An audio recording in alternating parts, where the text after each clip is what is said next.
Hey everyone, and welcome. We're going to do something a little different today, and I hope you guys like this. What we did was fully recorded the webinar ahead of time, so it's going to be one 30-minute piece that you guys can watch in its entirety. And this is a fun subject. I've got my 758 here, I've got my color checker, and we're going to do some great landscape shots. So let's take a look.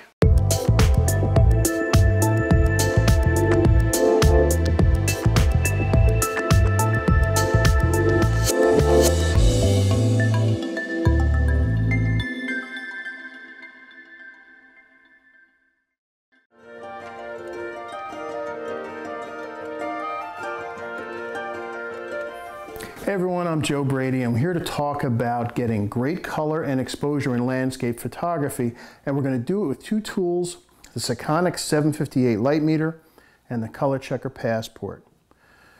Now you might think, why do I need these tools? My camera does everything. And they should make every shot perfect, shouldn't they? Well, cameras don't know a lot of things. They don't know what's important in the image. They don't know what to do when surrounding color of objects influences the scene. They have no idea what it is you're taking a picture of. When you take control of the exposure for a particular scene and provide yourself with a color reference, you get perfect exposure and the most accurate color in every image. You, of course, are going to want to make adjustments in software and enhance your landscape images. But when you take control of these two critical elements, exposure and color, then your edits are going to begin with the best possible digital file. Now, why should you care about this? Well, without having these two elements in place, you're going to probably spend a lot more time in front of the computer. That means less time for your family, less time to relax, and less time for shooting. I've been teaching Photoshop for over 20 years, and I've been teaching Lightroom since it came out. I love working in these programs, but I prefer to use them to enhance my images, not to try to correct bad files. When you do these corrections, the more editing you do, the more damage you're going to cause to that digital file.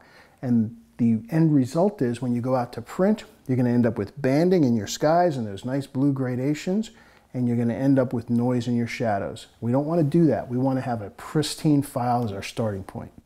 So today we're going to explore how these two tools will allow much less editing of software, more accurate color, and no missed shots.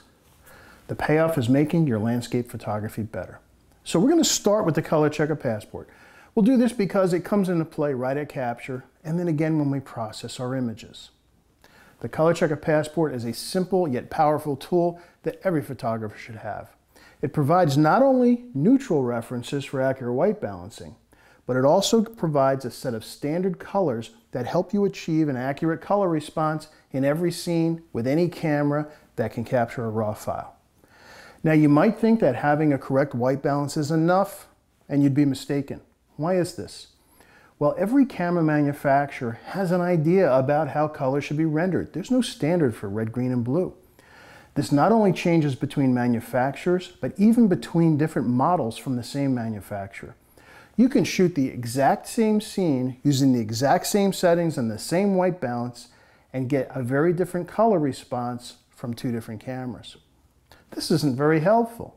What the ColorChecker Passport does is it provides a standard set of color references that software can use to snap those colors around whatever your chosen white balance is.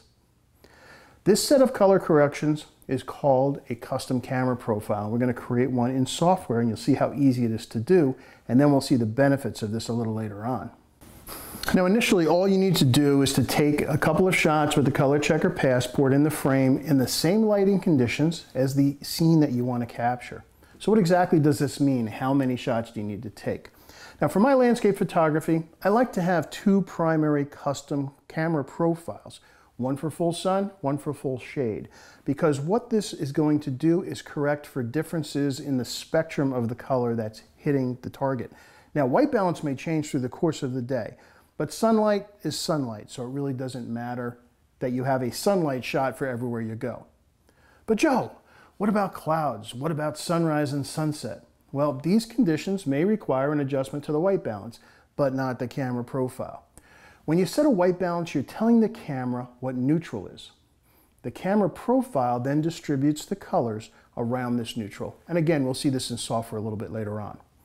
One other time I might create a custom camera profile is when my subject is surrounded by a lot of a particular color that's reflecting into the scene. Most commonly this happens when the scene is surrounded by trees with a lot of dense leaves, or in the desert when you've got a lot of sand reflecting up anywhere from beige to red. Having a custom profile will tone down this overabundance of that one particular color and keep it from influencing other elements in the scene. So we've got our ColorChecker Passport shots to ensure great color. Now let's put our meter to use. I'm using a Sekonic L-758DR for my landscape photography. This meter has a great advantage over most other meters. It has a built-in spot meter.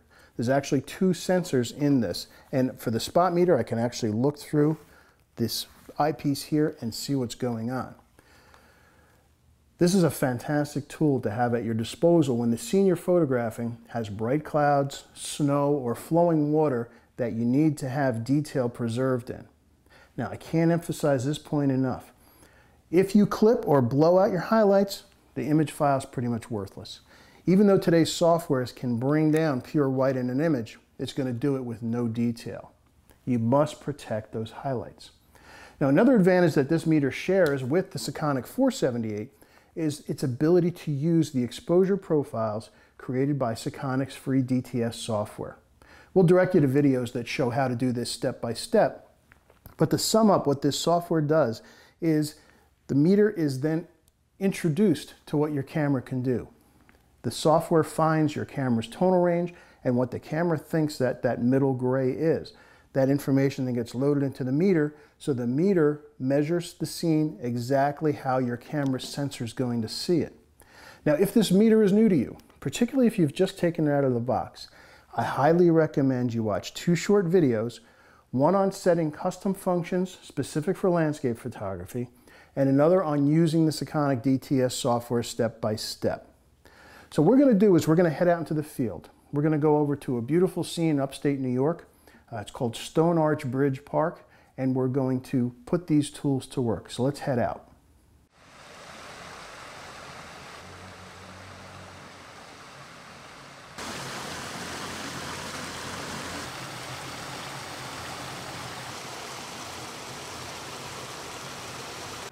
So we're at Stone Arch Bridge Park.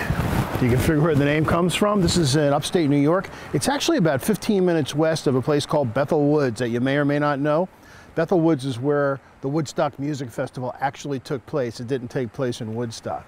So we've got our two tools out here. I've got my Sekonic 758 meter, and I've got my X-Rite /Sekonic ColorChecker Passport. And these two tools are going to allow me to capture this scene behind me perfectly. Now, this is a really tough set of conditions for a couple reasons.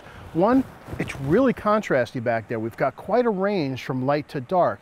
So we need to get those bright highlights up as far to the right as possible without clipping them, so that we're not going to need multiple exposures for those shadows.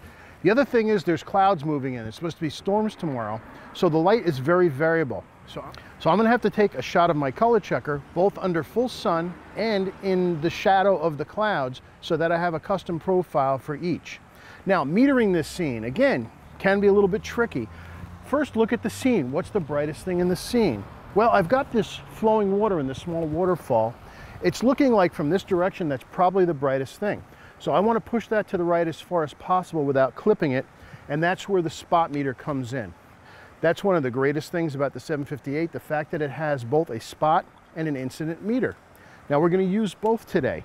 To go to spot, I simply spin the eyepiece over to the right, and I'm going to point it at that bright highlight, and we actually just got covered with clouds. So I'm going to wait. I want to see the sun actually hitting that piece of waterfall, and I'm going to take my reading. Now, I've also programmed the ISO 2 button to be my filter compensation. I know on my camera, I'm shooting a Sony A7R, that I can open up 3 stops safely from that middle. So I'm going to take a reading off of that bright white as soon as it gets hit by sun, and I'm going to open up 3 stops for that. That's going to put that bright white far to the right without me being in danger of clipping it, and give me the best tonal range in a single shot. So the sun's almost clearing. I just got to wait another minute, so let's wait. Okay, we're starting to get some specular highlights on that waterfall, so let me go ahead and get my reading. I'm just going to hold in the button and scan around. find out the brightest number. And I'm getting 125th of a second at f13. Now remember, that would put that bright highlight dead center, make it a middle gray. I don't want a middle gray. I want to push it over to the right as far as possible. So I'm going to hit my ISO 2 button, and I've already got my meter set to 3 stops. So I can see it's 125 at 4.5. However, I want the shutter speed to change, not my aperture. I want to keep, f14 or f16 here.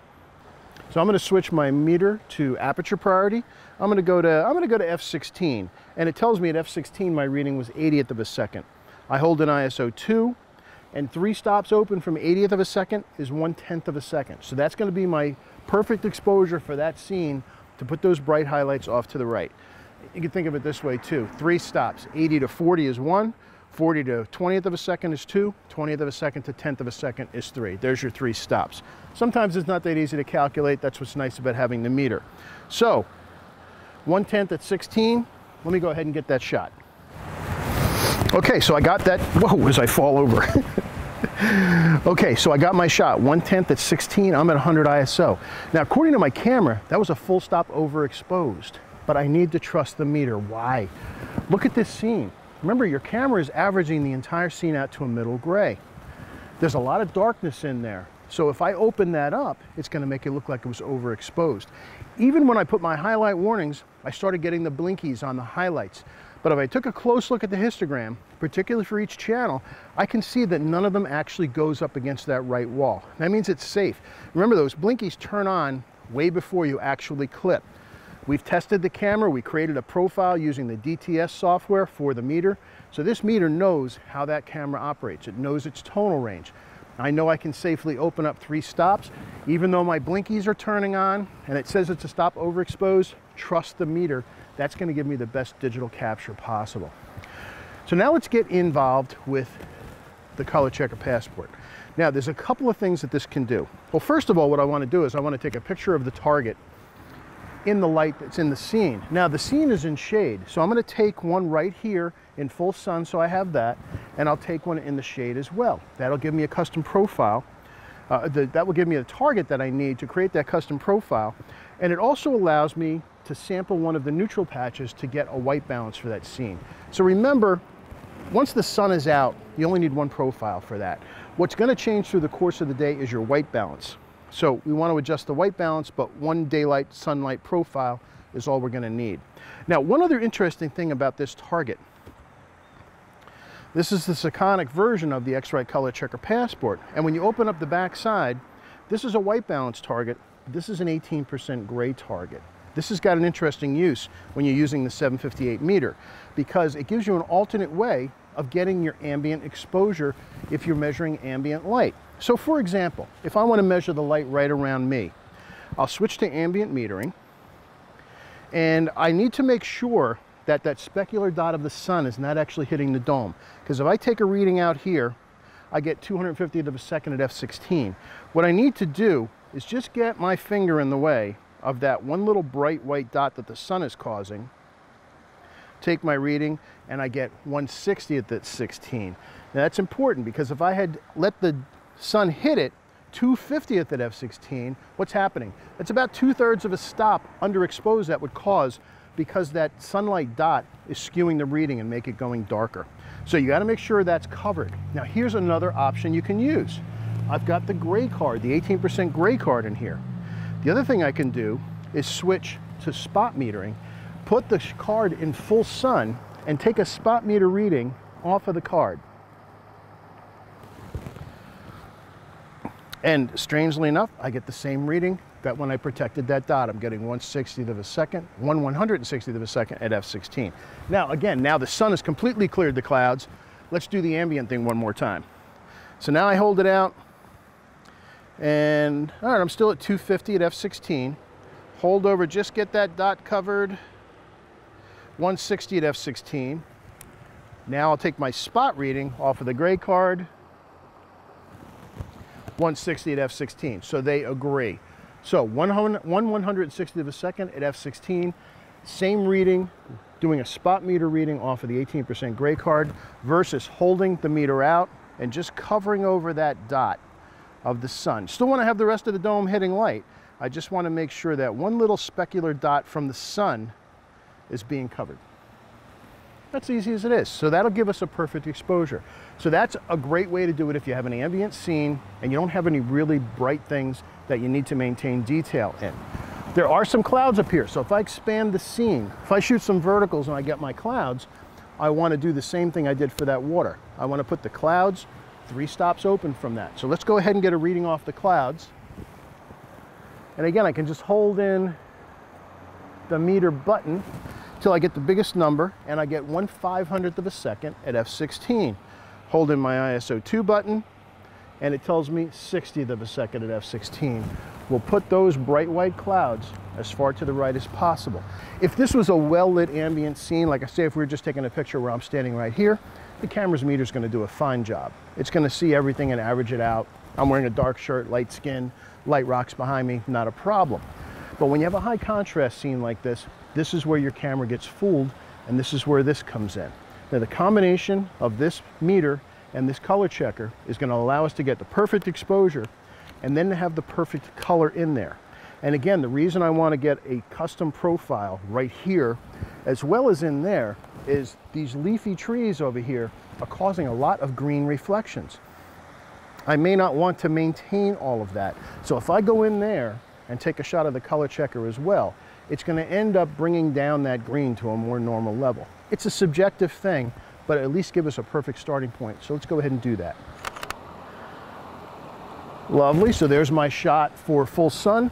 Now I'm going to walk over into the shade and I'm going to do the same thing. I'll take a meter reading under the shade. Won't need to cover the dome that point because there's not going to be any sun hitting it. And I'll take another shot there. That'll give me a color checker reference so that I can adjust the color for anything out in the sun or under that shade. So let me go ahead and do that.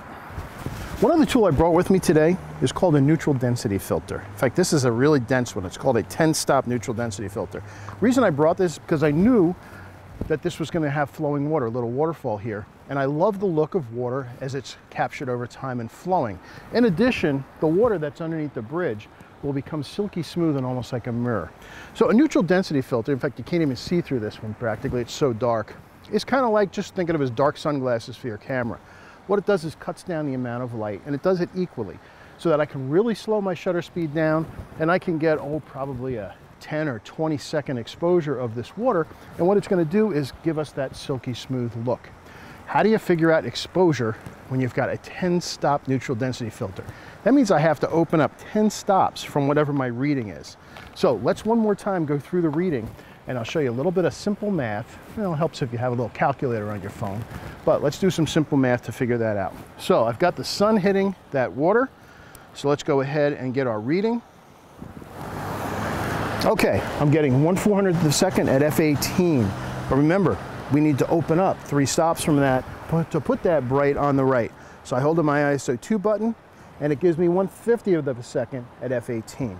Now that would be a perfect exposure without using the filter. However, if we're going to put our 10-stop ND filter on, we need to figure out what 10 stops open from 1/50th of a second at f/18 is. Here's how you do it. It's a pretty simple calculation, but it helps to have your phone with you or something that's got a calculator in it. So you need to find out the fraction of what 1/50th of a second is. So first I just divide 1 by 50 and I get 0.02. Then you multiply that by 1024. Where does that come? That's actually 2 to the 10th power. That's our 10 stops. So multiply that by 1024 and I get 20.5, 20.48. That means my perfect exposure for a 10-stop ND filter is going to be just a smidge over 20 seconds. That's all there is to it. So we'll see how that looks. Obviously, when you do this kind of stuff, you got to have a tripod. It's really important. A nice steady tripod. A lightweight one is nice when you're doing a lot of traveling, and that's what I'm using. So there's our tools. Our light meter, our ColorChecker Passport, tripod, neutral density filter, great shots. That's all it is. That's all it takes. It's a lot of fun, beautiful scene. I'm going to walk around and explore and see what else we can get. We'll head back to the studio and take a look. So we went out on location, we got some great photographs, we've got our shots of the ColorChecker Passport. Now it's time to put it all to work. We're going to go into software.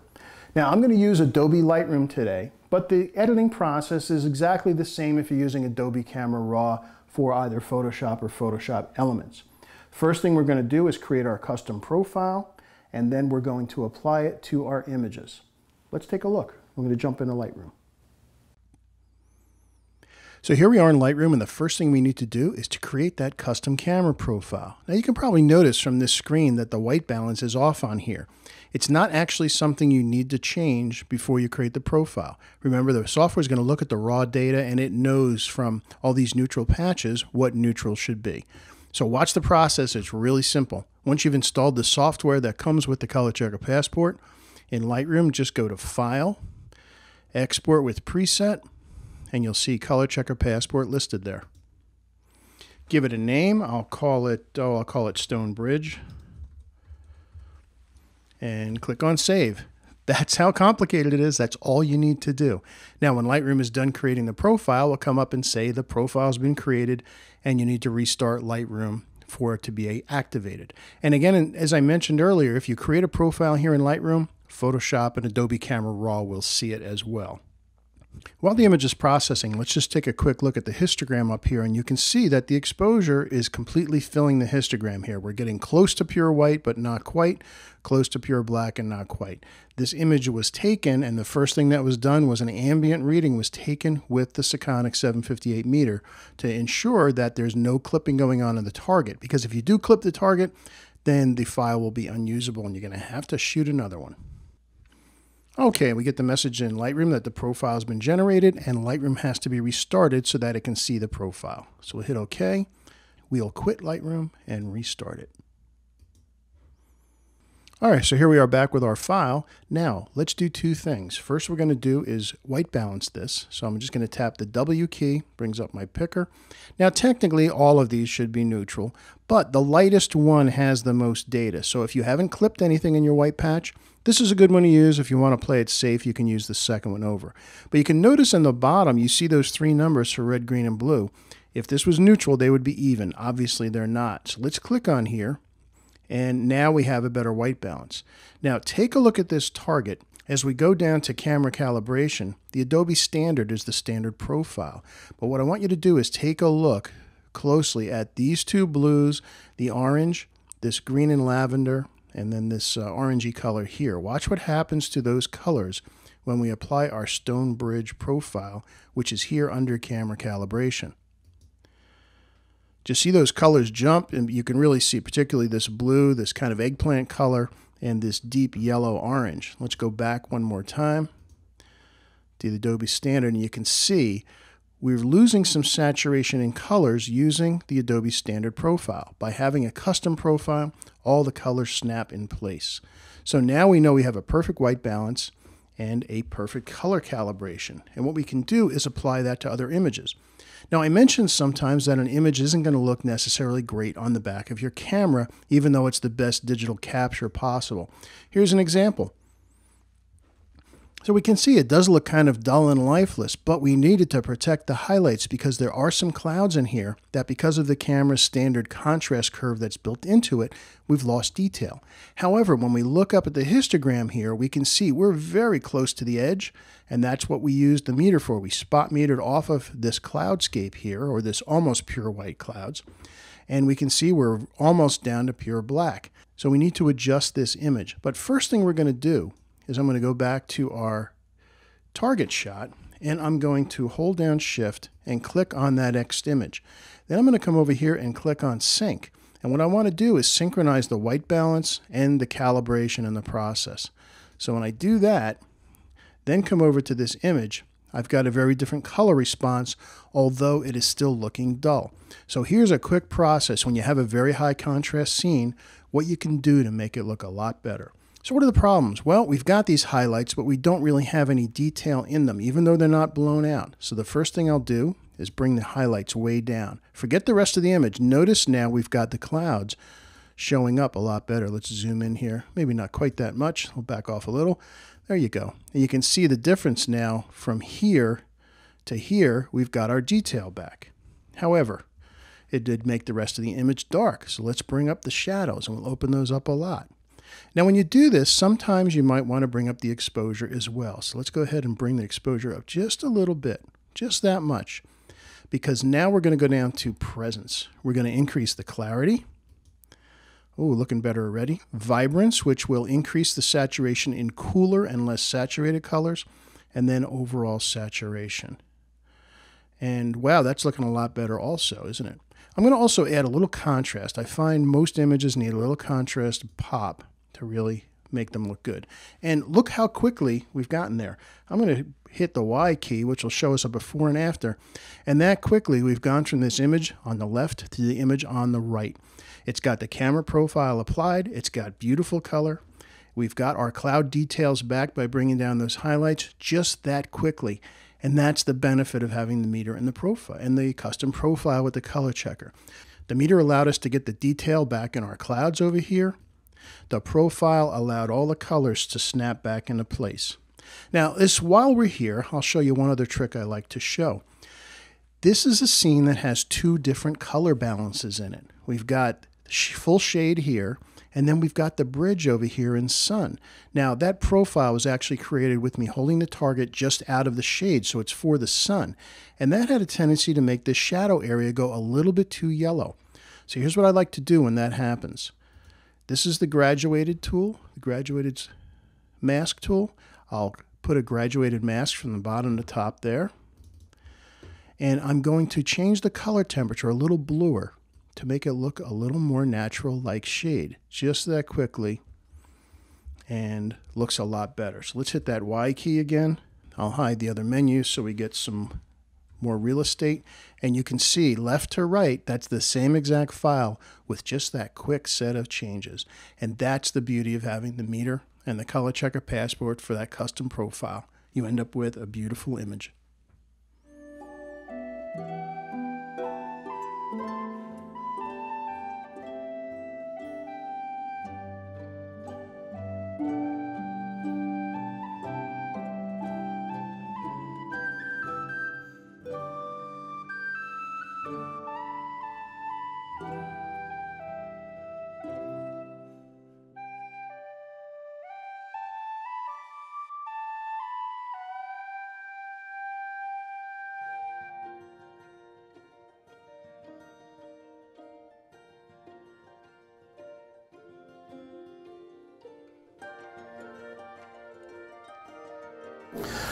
So wow, we got some great results. I did my edits in Lightroom. For a couple of the images, I even added a little extra pop using some plugins. I used NYX Viveza and I used Mac Fun's Intensify Pro.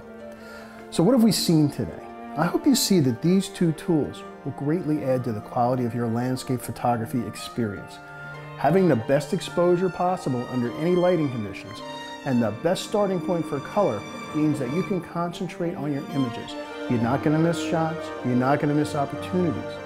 A landscape photography may seem like a leisurely activity, but really changing light, cloud movements, flowing water, rising and setting sun, that all makes for very fast moving changes that can cause the difference between an okay or a good photograph to a great one.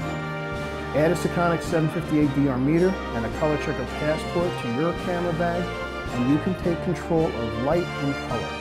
That allows you to concentrate on that scene in front of you and capture that next great image. So that's it for today. Hope you've learned something, hope you had some fun. I know I did going out to this place, and I put these tools to use, and it means I can shoot less, but shoot better. I get to concentrate on what I'm doing. So until next time, get out there and keep shooting. Hope you learned something, and hope to see you again. Bye-bye. All right, and we're back. Let's see, the first thing, somebody mentioned that when they're in the DTS software, that they're only seeing the numbers for the ambient mode, and the spot mode seems to show the default settings. When you go, and we have another program on the DTS software in detail, we can send you a link to that, but when you're taking your readings off the target for the DTS software, if you have a 758, yes, you've got your integrated spot meter, and you have two choices. If you have the Sekonic version of the ColorChecker target, you've got this gray card here.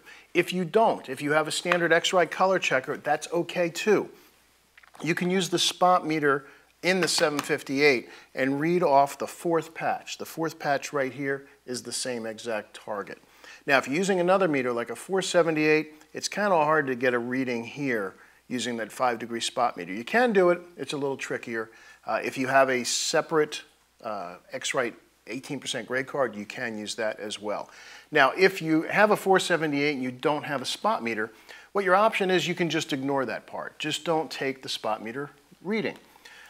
So take your ambient reading, and when you go into the software and it asks you what were your values for the spot reading or for the incident reading and the spot reading, just use this in the spot meter readings, use the same value used for the incident reading because you're not going to be calibrating a spot meter in the 478 since it only has the one sensor. The big reason for doing that in a 478 is that the incident reading and the spot reading actually use two different sensors. That's why you might have a variation on that. If you're using a 478, the attachment is just still using the same sensor that the incident reading uses, so you're not going to really get a different number there. Here's a really good question about the color checker. So if we use a Passport and green grass or blue sky are reflected into it, wouldn't we be reducing these colors in the profiling process? Or maybe we reduce them in the balancing phase, the white balancing phase, but the profile would add it back in. Where you run into a trouble with less with a blue sky, more with green reflections, is not that it's going to affect the green, but that it's going to affect other colors. So if you have green shining onto green, there's not going to be a big color shift. However, if you've got trees around or dirt or clothing color, then that's going to be influenced by the green. And that's what the ColorChecker Passport will fix for. So if you've got this in the scene, and let's say a lot of green is shining onto a red, for example, that's going to influence how this red reflects back into the camera. The profiling process will remove that green component from the red, and it will pretty much leave the green and blue alone. So what the Passport does is it affects how a color like that affects other colors, and it's not going to affect that primary color as much. Good question.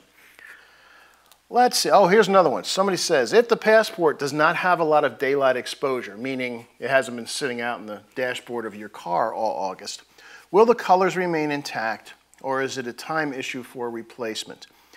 Really, that's a long way of saying how often should you replace these. Well, the Passport, if you keep it closed, is pretty light tight. That's what's nice about this case. It's light tight, it's pretty well protected in here. If it's getting a lot of sun, any color is going to reduce in intensity over time. So what is a good time frame? Well, this Passport's relatively new, it's the Sekonic version. I've got some ColorChecker Passports that are a couple years old and they're performing fine. You will see a degradation of color when it gets to that point where it's time to replace. Yes, they'd like you to replace it. Oh, you should buy one every week. That's what they'd like you to do. But really, if you take care of it, it should be good for a couple of years. So if somebody asks, the ColorChecker Passport is good for camera profiles.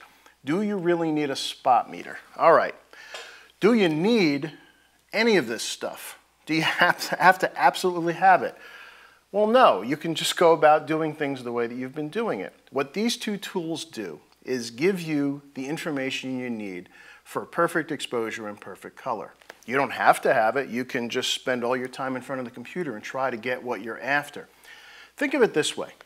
You might be an expert baker, and you can just visualize what a perfect cup of flour is going to be. But for those that are less experienced, well, that's what you have a measuring cup for. This is your measuring cup. Or if you're into building, it's your tape measure. This gives you the exact number. You don't have to eyeball it.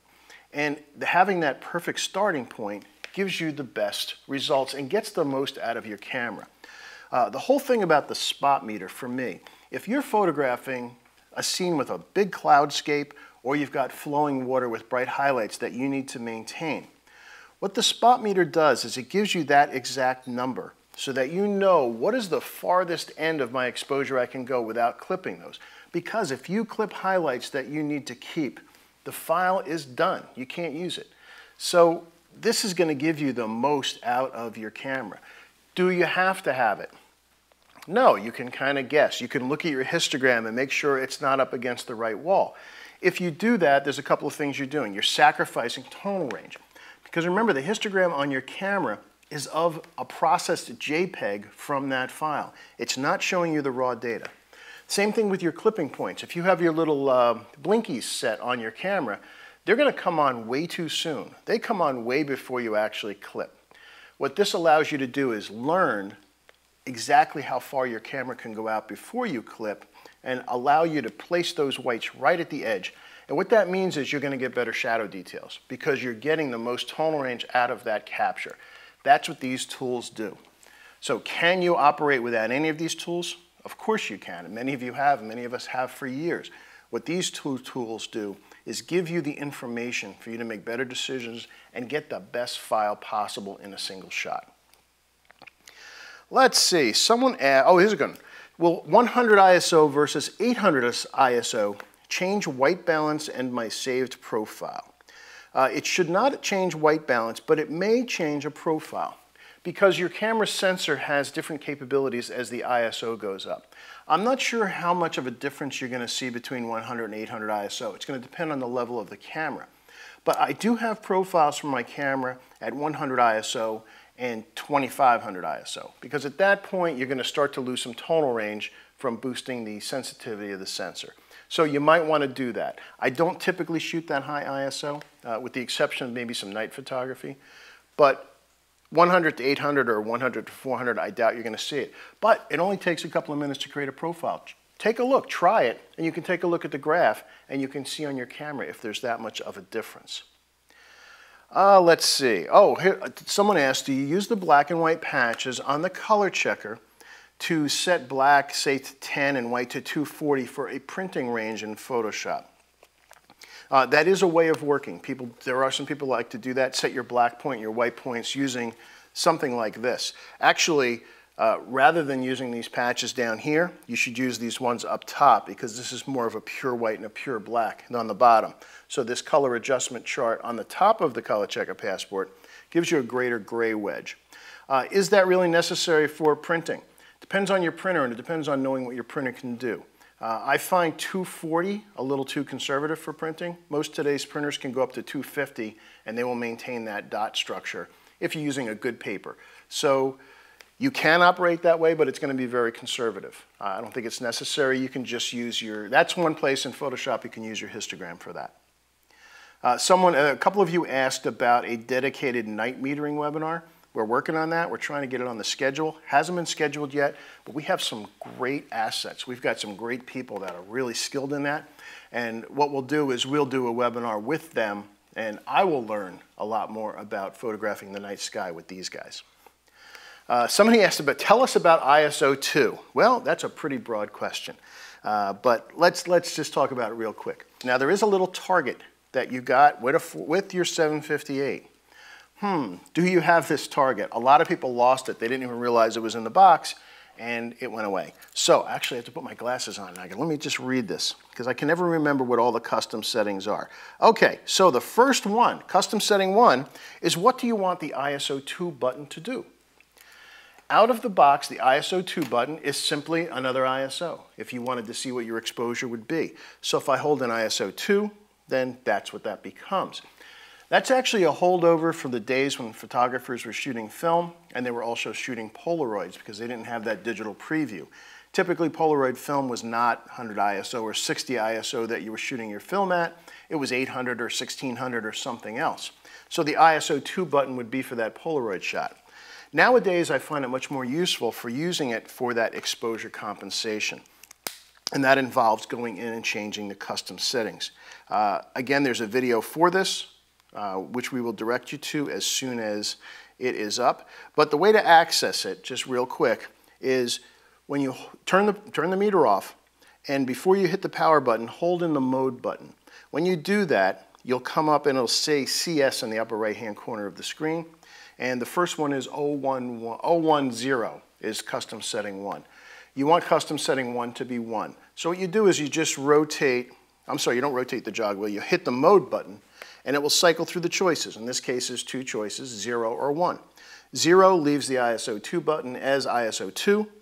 Changing it to 1 changes it to a filter compensation. So when you do that, turn off the meter, power it back on, and now when you hold in ISO 2, in the upper right-hand corner, you'll see 2 numbers, which is really, it's a decimal point, and then you can rotate up and down. So I have mine set for 3 stops. It just says 3.0.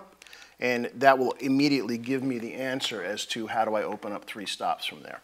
Someone asked, what do you do when you have a filter on? They use a polarizer. A circular polarizer, it's easy for me to say, when it's on full power, when you've got it turned around to its darkest setting, in general, is going to subtract 2 stops of light. It's a good safety number to use. 2 stops is going to be the maximum. So if you want to compensate 3 stops for those clouds, you want to push your clouds to the right, then you need to compensate for your polarizer. That's going to be another 2 stops. They just add together. So what you would do is you would set your exposure compensation to 5 stops instead of 3. And that'll take in account putting that white to the right and also open up 2 stops for that circular polarizer. Let's see. Excuse me. Someone said that I had done dual luminant profiles in the past. Would this be sufficient for my stone bridge scene? I didn't go into dual luminant profiles today. In short, what they are is the software for the color checker allows you to create a profile where you'll photograph the color checker under 2 different light sources. So say, for example, you'd shoot it under tungsten light and daylight. You then create a master profile that takes into account those 2 illuminants, those 2 different types of light sources. It is better than having a single illuminant profile, but it's not as accurate as a specific profile for a specific light source. So if you want to work that way, that's an option. Me personally, it takes 30 seconds to create a custom color profile. I like to have those with my camera settings, and I like to have it in my software when I see it. I name it accordingly, and I probably have 6 or 8 profiles for each of my cameras. So it's up to you. Custom profile for that scene is always going to be the best. Dual luminant profile would be the next most accurate. Let's see, anything else? I think I've got pretty much all the questions here. Is that it? Let's see. I think that is it. Thank you so much for the questions. Thanks for joining us today, and hope to see you again soon. Until then, be well. Bye-bye.